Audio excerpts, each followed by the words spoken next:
Kemi Badenoch, what should the government be saying to the Israelis about the two deported MPs?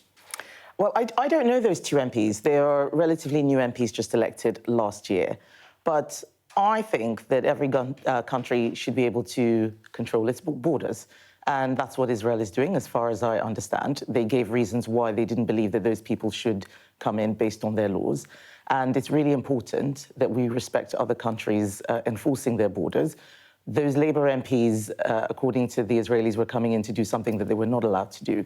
And so I respect that decision. It does seem a bit odd, though. I mean, it's quite unusual. Apparently they're going as part of a delegation. Well, I don't know the details of what it was they were going to do there, but I do observe Labour MPs in Parliament, as well as the 6 independent MPs who were elected, many of them on the Muslim vote, and so on, around the issues based on the Middle East. And I am very concerned about a lot of the rhetoric.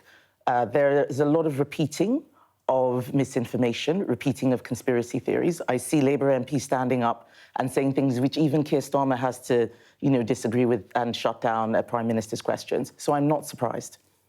OK. Let's talk about the big news of the week, tariffs and the economy. Is the government right not to retaliate in kind? Certainly, as a first response, that is the correct thing to do. Retaliatory tariffs just escalate trade wars. And we have to think about what is right for our national interest. If you're a business and you're now facing tariffs on your exports, the last thing you want is to have to pay tariffs on your imports. The people who pay tariffs are the people in those countries, because it means that the cost of their inputs become more expensive, the cost of their purchases become more expensive. And right now, what we need is to try and make life easier for people in this country.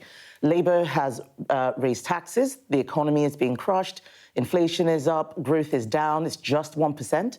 We need to make sure that the decisions that are happening are the ones that make life easier for people, not worse. Are you going to be saying to your good friend, the Vice President, J.D. Vance, that Mr. Trump has just got it wrong on this one? I've been very public about saying this. I think that this is the wrong decision. And I think that tariffs, where they are for specific reasons, time-limited, we've seen this happen even during the Reagan administration with Japan. It makes sense. As Trade Secretary, we had tariffs that we would impose if other countries were dumping or subsidizing. Those are within the rules of the WTO. But this sort of indiscriminate use of tariffs is just going to make the whole world poorer. And right now, what the world needs is stability and certainty. OK, well, that's clear. Let's return to the government's economic steps recently.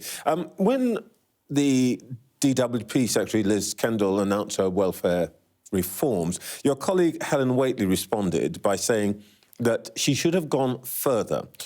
She said, spending more on sickness benefits than we do on defence is not the sign of a strong country. Now, this is quite an interesting and definitive position. Would you cut the amount that we pay out on sickness benefits so it's always lower than the defence budget? Is that a rule of thumb for you? I think we need to look at what we are spending on defence, first of all, at a time when the world is becoming more dangerous.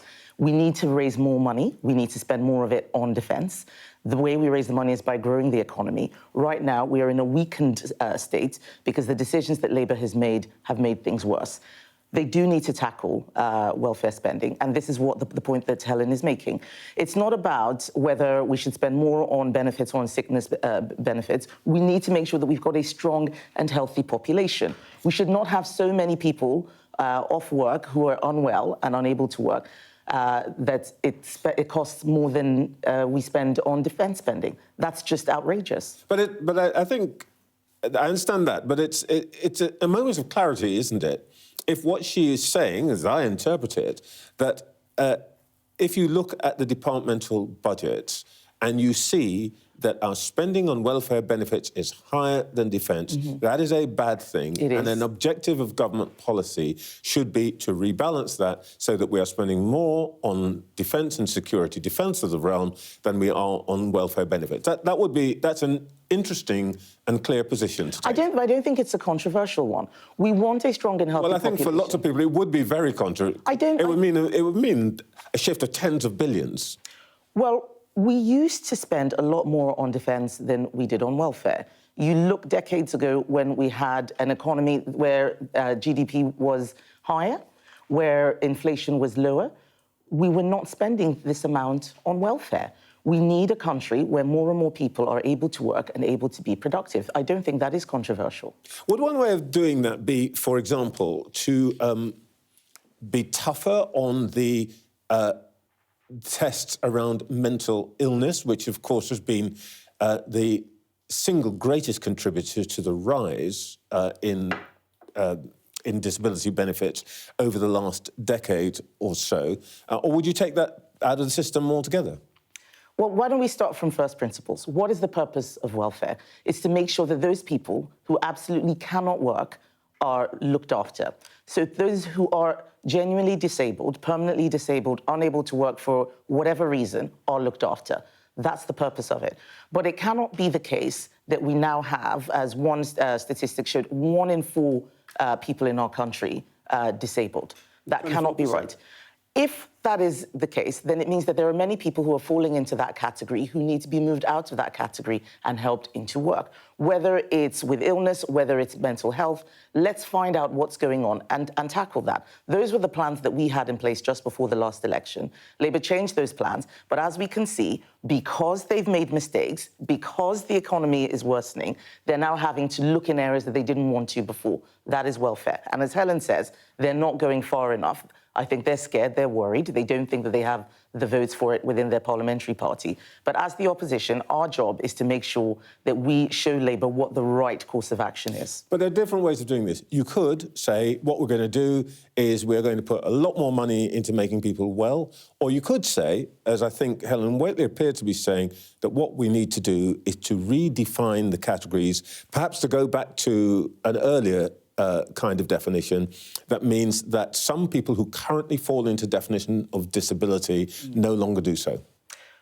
We need to look at welfare across the board. We have said that we're going to have policy commissions where we will examine what's going on and come out with new policy. But right now, Labour is in charge. They need to look at how they can cut that bill. Because at the end of the day, we are borrowing money. We are borrowing money to pay for welfare. We are spending more on debt interest, not the debt interest, than we are on education or defence. That is not sustainable. And whatever we can do in order to bring that welfare bill down in a sustainable way that doesn't harm those people who are genuinely disabled is something that I'm in support of. All right, look, as you rightly say, you're not in government.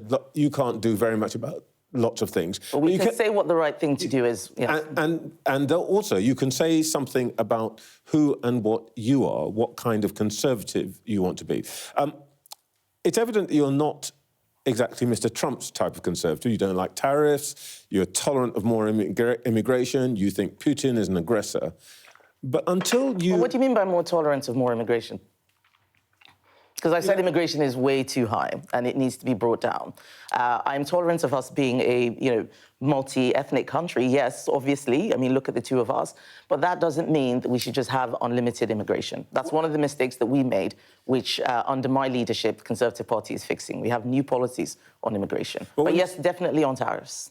But when you say that you wouldn't have unlimited, I mean, what does that mean? What would you get it down to? Would you buy the policy of net zero immigration, which is kind of where Mr. Trump is? Well, something needs to be done to bring down the numbers of people coming into our country illegally, violating our laws, certainly our border laws, and also making sure that when people do... Everybody agrees about that. Yes, but when people do immigrate into a country, that we take numbers that are sustainable and that allow people to integrate. Right now, we're seeing a huge strain on public services. There's not enough housing. There are not enough GP appointments. Immigration has played a part in this. So it's about making sure that the people who come to our country want to contribute, want to see the success of the UK, and are able to do so in a way that does not come into conflict with our values, and they are not a drain on public resources. Those are the principles that we need I don't think anybody's going to disagree with anything you've just said, but let's just talk about... I'm trying to get to what kind of conservative you are. There are some concerns that you do apparently share with the Trump camp. For example, you're keen on freedom of speech, and you've...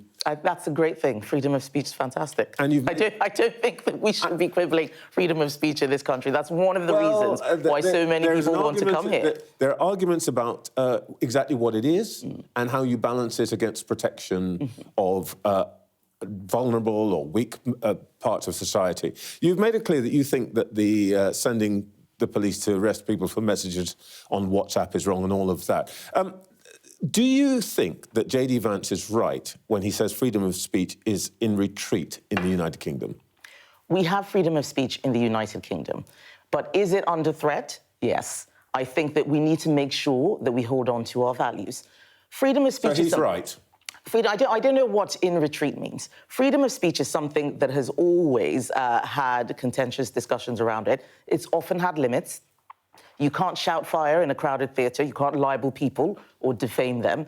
You can't just say things that are not true in serious circumstances.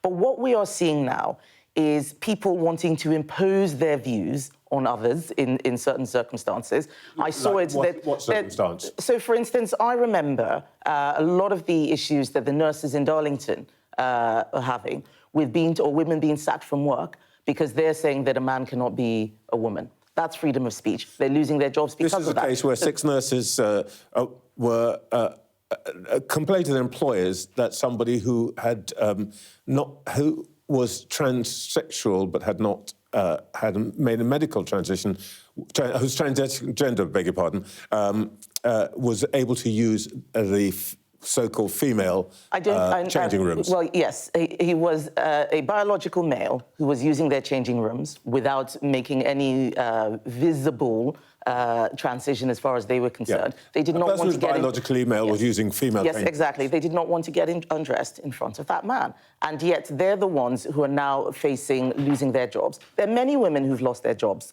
because of that. Is that a free speech issue? Yes, I do think so. But there are laws to protect. It's a shame that so many employers do not understand what the law is, and so many people are having to go to court. The problem would be if the courts were ruling in favour of a loss of freedom of speech, which isn't quite happening yet. But we do need to be more strong in defending freedom of speech. Well, we've seen some examples this week, the police going into a Quaker meeting house, and specifically, the court ruled that Livia Tositi-Bolt broke the law with this one-woman demo outside an abortion clinic, not because of what she said, but because of where she said it. And it's clear that actually that's what the law dictates. Yeah. Would you retain that law if you came into power? So I think that this is one of those laws that came in while I was an MP and I voted against. And the reason why it was not a whip vote is because it had to do with abortion, which is a free vote. Once anything has to do with abortion in Parliament, it tends to be a free vote. But Parliament made that decision. That was the law. I think that on the balance of probabilities, it's probably too strict. But I also So you would get rid of it if you came into power? Let me finish the point. I also think that we need to be careful about creating a situation where some citizens are able to deliberately harass others in sensitive situations. I think that people should be free to express their opinions. Freedom of speech is one of those values that was brought in to make sure that governments did not impose themselves on individuals.